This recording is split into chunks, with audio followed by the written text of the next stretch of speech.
Hey you guys, welcome to this video. So today I'm going to be doing a video as I record this episode of the All Things Love and Intimacy podcast that I do.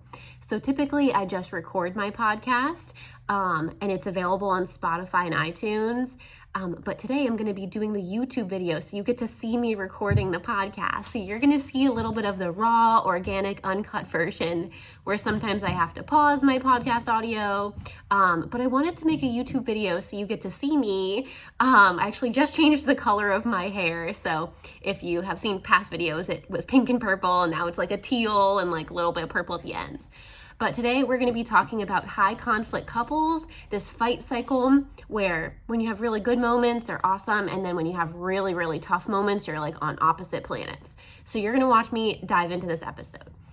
If you want to learn more about working with me, I would love to support you. I help distant couples build emotional connection and emotional intimacy, and also sexual connection and sexual intimacy, because they are connected. So you can book your free phone consult to work with me, Katie Ziskind, at wisdomwithinct.com. That's wisdomwithinct.com. So now I'm gonna start recording the podcast. Welcome to this week's episode of All Things Love and Intimacy. I'm your host, Katie Ziskind. I'm a relationship coach, and I specialize in both emotional empathy, emotional vulnerability, and emotional expression skills, which build a sense of security in your relationship, and also sexual intimacy, sexual desire, and building a healthy sex life. You can learn about working with me at wisdomwithinct.com. Now, without further ado, we're going to jump into this episode. So a lot of times I work with couples who are stuck in a fight cycle where both of you get emotionally flooded, emotionally triggered, your heartbeat skyrockets. It might even be common to blame your partner and call your partner a narcissist and get stuck in the blame game where there's disconnection. You are trying to talk it out, but your partner is withdrawing and avoiding you. You might even not realize it, but both of you are getting stuck in a cycle of criticism. But deep down, you want to feel like a priority. You want to feel comforted. You want reassurance, and you want security in your long-term relationship. So a lot of times we don't get this toolbox. Growing up, you may have been raised watching abuse. You watched your parents or caregivers belittle you or belittle each other. And there was this cycle of criticism that you saw growing up. So you never really saw secure, healthy communication. So if you're stuck in a cycle, a vicious, negative cycle of hurtful communication, explosive anger, or emotional avoidance, which is the silent treatment, I would love to help you shift into closeness, emotional vulnerability, openness, and develop a sense of emotional encouragement for each other. So that helps you build a secure bond. And I specialize with rebuilding emotional connection and emotional intimacy and sexual intimacy. So I wanted to talk today a little bit about what's called a primary emotion and a secondary emotion. So anger is called a secondary emotion. It's not really what's feeling and what's going on in a fight. But when you guys are re-triggering each other, you're escalating, you're getting more and more hopeless, more and more alone in the relationship, anger comes out. So anger is the easiest emotion to show. We can show it with our facial expression, we can show anger and frustration with a tone of voice, and we can show it with our body language. When you're angry, you might slam a door, you might yell and raise your voice and shout, or when you're angry, you might go completely silent and just walk out of the room. So I want us to think of anger as just a very little tip of the iceberg. So your primary emotion is actually what I help you communicate. There are core emotions or primary emotions that are deep within anger. So that's like the root of anger. So like beneath anger are what we actually want to communicate so that you can be vulnerable. You can kind of feel a little bit more open together by communicating your primary emotions. So a primary emotion is rejection. I'm feeling rejected. I'm feeling alone and ignored. I'm feeling hurt. I'm feeling betrayed. I'm feeling sad. I'm feeling shame. I'm feeling guilt for even having this need or this desire. I'm feeling guilty for wanting something that you don't want to. I'm feeling inadequate. I feel inferior. I feel less than. I feel like I'm not good enough. And so these are deep core emotions, or what we call primary emotions. So I help you in relationship coaching verbalize what you are feeling, and that helps to de-escalate your fight. So if you're in fights and your blood's boiling, you're getting into conflicts, there's emotional distance, I can help you verbalize that you value your partnership, that you value your spouse, and talk about what you love about your partner and verbalize appreciation. And what that does is that is a way of asking for comfort, security, and closeness in a way that de-escalates the fight. So a lot of times when we're angry, we are actually deep down decoding anger. We are secretly asking for closeness. But when we're angry, we're pushing our partner away. So we get the exact opposite of what we need in that moment, more than anything. So for instance, you may want to hold hands with your partner, but because you're stuck in this cycle of distance, you don't reach for your partner's hand, and your partner never reaches for your hand. So now we have this standoff. We have this distance that's occurring because neither of you are being vulnerable. Because reaching for your partner's hand or saying, I want to let you know how much I love holding your hand and how much that means to me, and I want you to do that more, and I need that from you to feel loved, like that's vulnerable. We could face rejection, we could face more hurt, right? We could have the partner be like, yeah, and I'm definitely not going to do that now that I know you want that, right? So that's where I come in. I help you make sure that you're vocalizing your needs in a way that allows your partner to meet them and hear you. Because a lot of times you're not actually saying what you need. You're telling your partner what they're doing wrong, which gets the exact opposite response of what you want. So there's this cycle where you're both perpetuating emotional distress more and more, and you're feeling like you're trying as hard as you can to get a close relationship, but you're triggering each other's unmet childhood needs, and you're almost triggering each other's angry parts. So you're bringing out the beast in each other rather than bringing out the best in each other. So I give you tools to create emotional bonding.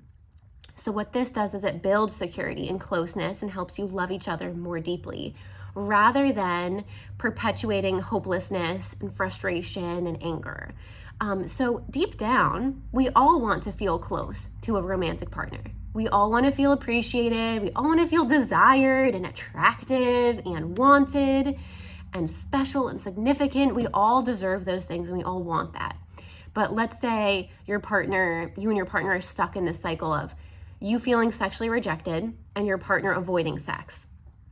So I often work with couples who are stuck in this sexual avoidant pattern, and that creates a feeling of not being wanted.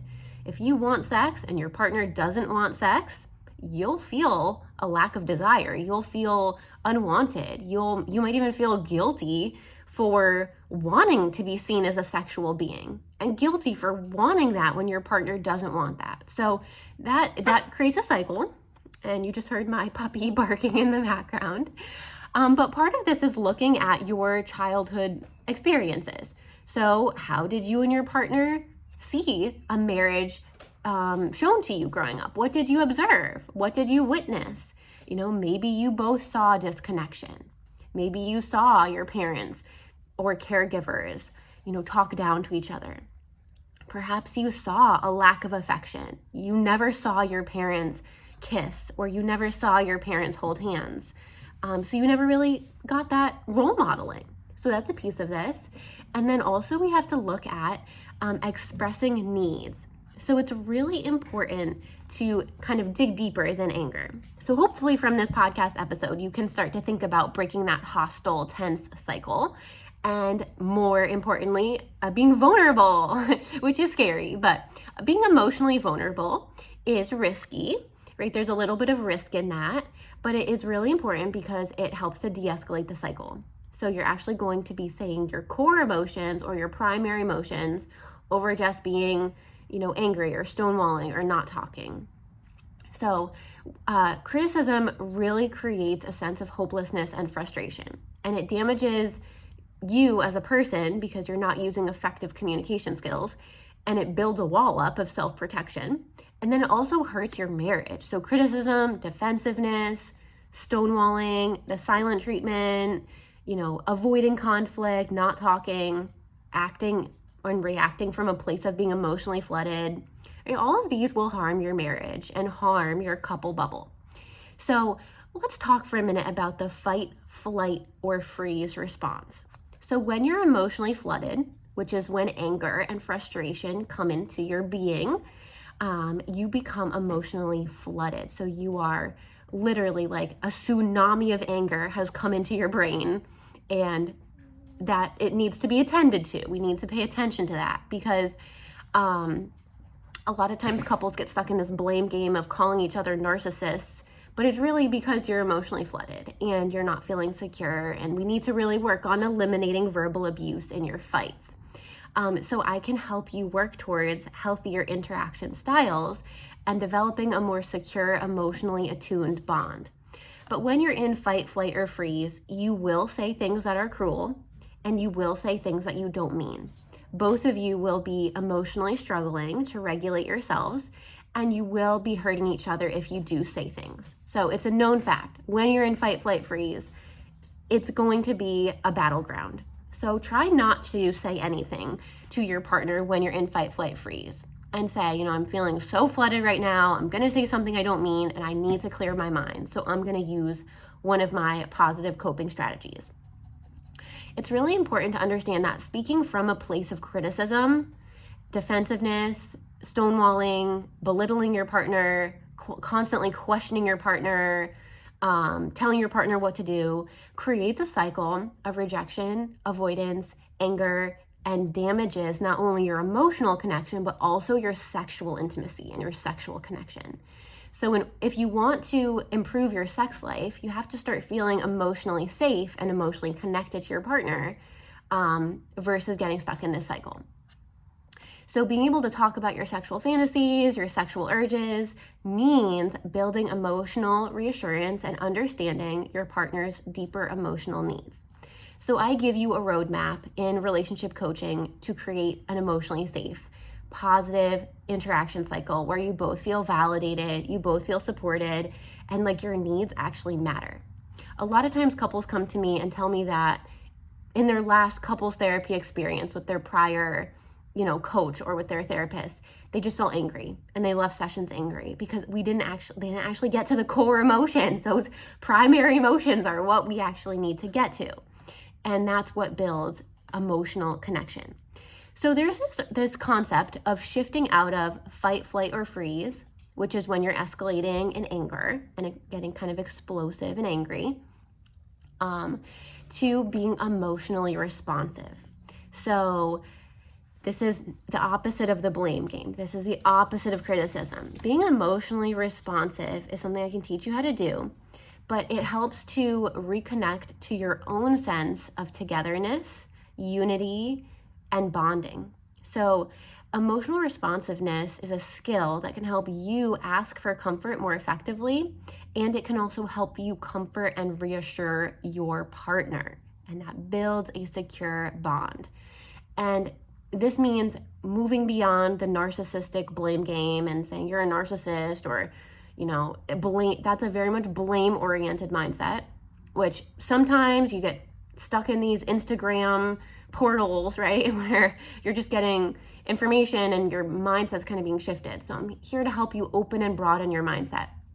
So transcend the blame game, move above criticism, step beyond the anger, and work together to create a collaborative mindset focused on connection, bonding, commitment, attunement, trust, empathy, understanding, right? So we naturally are kind of see and grow up with dysfunctional communication mechanisms, and our society perpetuates blaming each other versus taking accountability. So first and foremost is understanding that you may subconsciously, without even realizing it, be using criticism. If your partner is not doing what you want, you may actually be criticizing them, unfortunately, and that is creating a cycle of disconnection. So recognizing that you both have a sense of ownership in changing this pattern and changing this dance. So I like to use the word dance because it takes two. It takes two to tango. I've recently been going out line dancing and taking line dancing lessons, which are really kind of hard at first. They teach you the steps and then they put it to country music, and it's kind of fun and playful, and before you know it, you're sweating, you're doing some aerobic activity. But line dancing is something that is really fun, right? But think of your relationship, your romantic bond, as a dance where you are both dancing together. And there is this feedback loop, right? If one of you is critical, the other person's going to be avoidant and withdraw.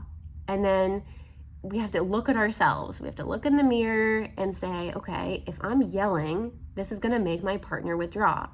Or if I'm angry, my partner's probably going to feel a sense of inadequacy in some way, right? Or what can I say to better express my needs?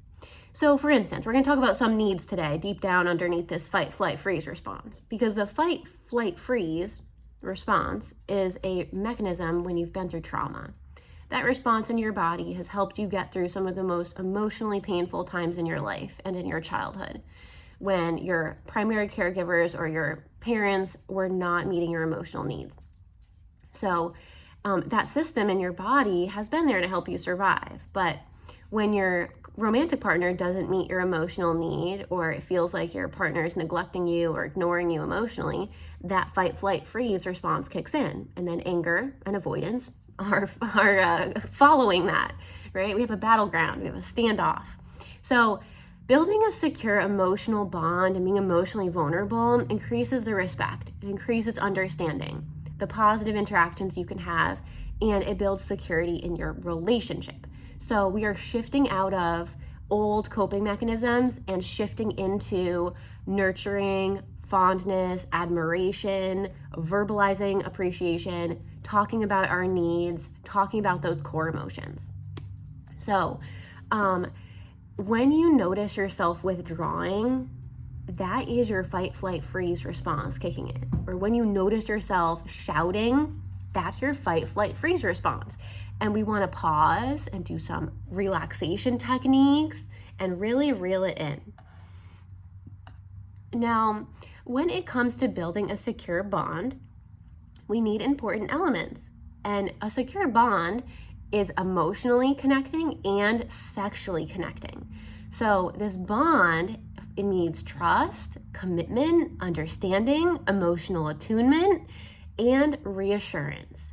So, when your partner says, I'm feeling really sad, there does need to be a level of a connection and attunement to that, to say, wow, okay, I want to help you. I want to listen to you. What makes you sad? And what that does is it builds emotional bonding and security, and then you can develop sexual intimacy from there.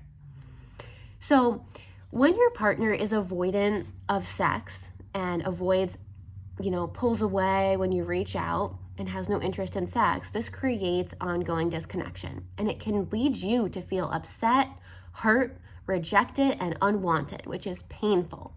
And then you get stuck in this endless cycle where none of your needs are being met and you really need help. So I use Gottman principles. I'm Gottman level 2 trained. I'm also an emotionally focused, trained professional. And I do a lot with emotional and sexual intimacy. So if there's no physical touch or sexual intimacy in your marriage, we have to back up and understand the cycle of ongoing disconnection. So, we have to understand how to build secure communication in your dynamics. So emotional attunement is a key part of this, and we do it together in sessions, but it's really being able to identify your needs.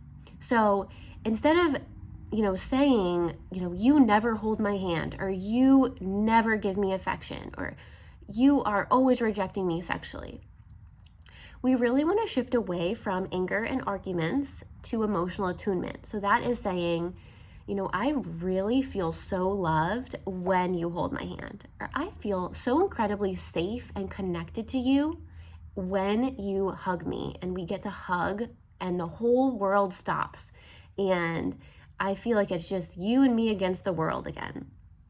And other needs might be if you're feeling unwanted or feeling a little hopeless and upset about your relationship, you might say to your partner, I really need to know that you value and appreciate all parts of me, that you value my ability to bring in income, and that you also value my ability to be an amazing parent, and you value my ability to be creative with my hobbies, and you value me in a sexual, erotic, and playful way that I never get to show to anyone else in the world. Like, I really need to know that you value me sexually and that we can see each other. I want to be seen. I want to be seen by you, and I want that part of that pleasurable, erotic part of our life to fulfill us both. And I really want to know, I really want to be able to trust that if I reach out to hold your hand, that you want me to come close to you.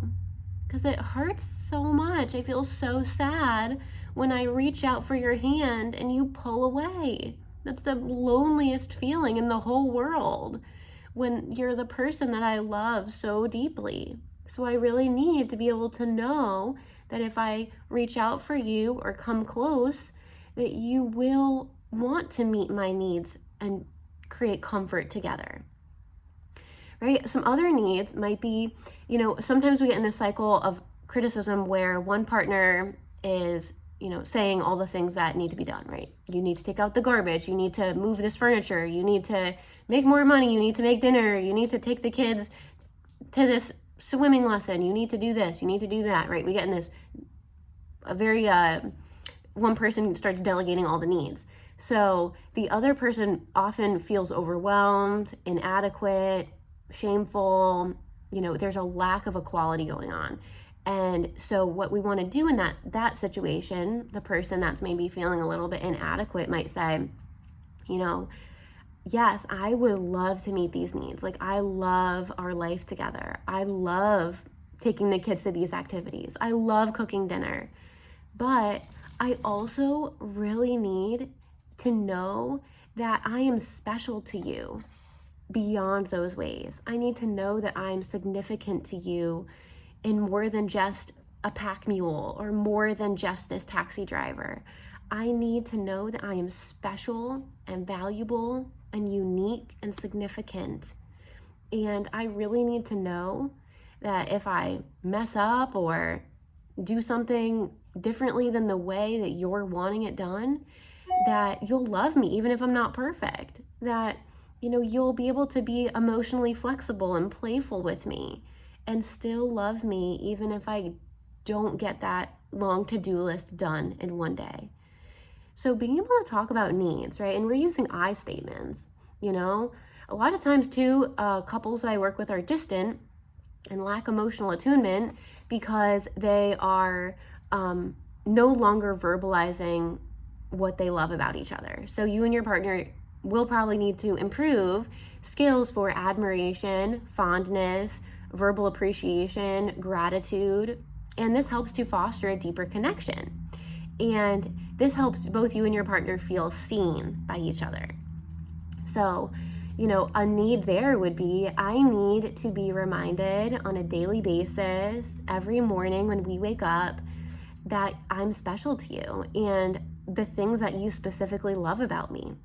So there's a sense of beauty. There's a sense of connection in that statement. I need to be reminded what you appreciate about me, what makes me the person that you want to spend your life with.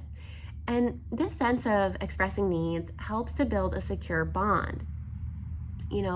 There can also be a sense of understanding, right? Like, I need to know that I matter to you, like that my feelings are important to you. So there's a beautiful, beautiful element to expressing your needs, building empathy, sharing your fears and your insecurities, and this positively impacts not only your emotional bonding, but also your sexual intimacy, sexual desire, can increase your libido, and sexual connection. So right in relationship coaching, I can help you address your needs and those deeper core emotions beneath anger so that you can create and co-create together a more fulfilling, pleasurable, erotic, and satisfying sex life and sexual connection. Because a lot of times, this lack of sex or this sexual avoidance cycle or this explosive anger cycle is because we're not doing enough emotional bonding and we're not being emotionally vulnerable enough. So, a lot of times without professional help, you just stay stuck in this vicious negative cycle and it traps you and you feel hopeless and helpless and you're on different planets. But I would love to help you embark and work on this path towards creating a more bonded, secure emotional connection through emotional vulnerability. And we also work on talking about childhood trauma and how that influences both of you, but also on this path towards a more fulfilling, connected, meaningful, passionate, and pleasurable sex life. Because sex is an important thing in a long-term relationship. And I work with couples that don't have sex for 6 months, a year, 5 years, 10 years, and it's painful. It's really sad. But sex is an important thing for bonding. It helps you both let out your erotic side. It helps you both let out this playful, pleasurable, primal part of you. And that betters your emotional connection. As well, improving your emotional connection helps to create a more satisfying sex life. So there are beautiful elements to doing this process together. So if you're kind of thinking, okay, wow, I could really work on my anger, or we're kind of getting into some high intensity conflicts, I would like for you now to do a little bit of homework before you work with me. And I want to give you some takeaways from this podcast. So I want you to think about what your primary or core emotions are underneath anger. So remember that anger is just the surface, right? If we think about it like, we have grass, right? We're looking at the ground and there's grass, right? And we can see the grass. It's green, it's growing. But think about everything underneath the grass, right? Underneath are animals, there are ants, there are slugs, there are bugs, there are pill bugs, potato bugs. There's a whole colony of earthworms. There's this whole incredible ecosystem, decomposing material. And then even underneath that is like a water level, and then even underneath that is like the core and the magma of the earth, right? So what we see on the surface is only just a little bit. It's only a tiny, tiny bit of what is actually there. So think of your anger and your frustration when you're flooded in that fight, flight, freeze state as the same way. It's just the grass, it's just a little bit of what is there.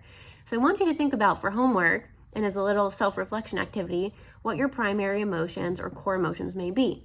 So you may feel lonely, you might feel rejected, hurt, betrayed, scared, sad, inadequate, inferior, insignificant, abandoned, ignored, guilty, or even shameful, right? So think about that. Pick 2 or 3 emotions.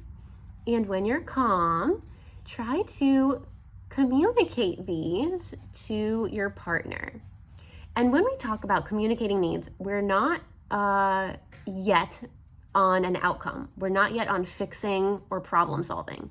We're just expressing needs. So there's nothing you have to do or have to change in the process of communicating your emotions. There's no outcome. There's nothing you need your partner to specifically do to fix it. We're just understanding what is underneath the reactivity of anger. So understand what might be underneath the surface for you, and that can help you gain awareness on what you need for comfort, reassurance, and security from your partner. So I hope you enjoyed this episode of All Things Love and Intimacy. I'm your host, Katie Ziskind, and I would love to help you if you're struggling with a disconnection and fight cycle towards creating more emotional bonding and emotional vulnerability, which creates security in your bond, and also developing a more fulfilling, pleasurable, erotic, and passionate sex life, because that's important for your relationship too.